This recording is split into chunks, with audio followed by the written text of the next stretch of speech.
Hi everyone, Paul here, Property Apprentice. Something that came to my attention this week was a article that I saw. I think it came out actually last week, but it was an article I saw from realestate.co.au, and so the Australian website.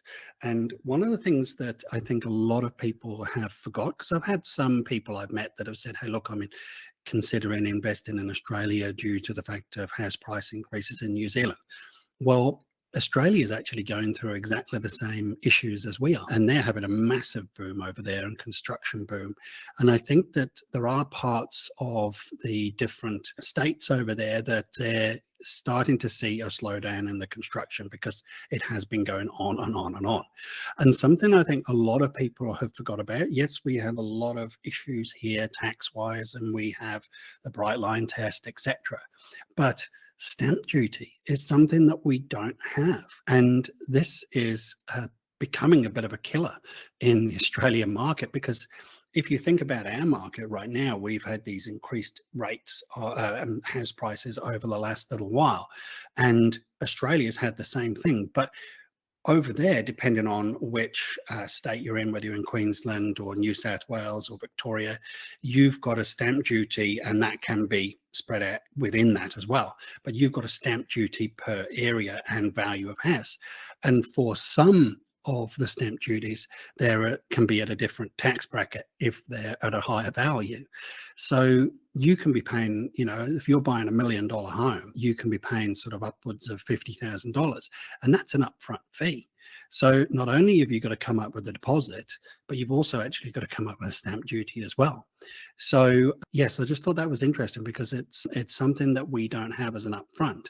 I think that some of the states are considering making it over a yearly amount that you pay I think they call it a land fee, a yearly, so dividing say the $50,000 up over 5 years. But what it's actually doing currently is it's providing a huge amount of money for the government, and I'm sure they won't want to take it away or get rid of it because they would lose all of that money. But the other thing that I think that that is coming of this is a lot of people, because there's so much cost in getting into a property with your deposit and then the stamp duty, it's stopping a lot of people from moving around.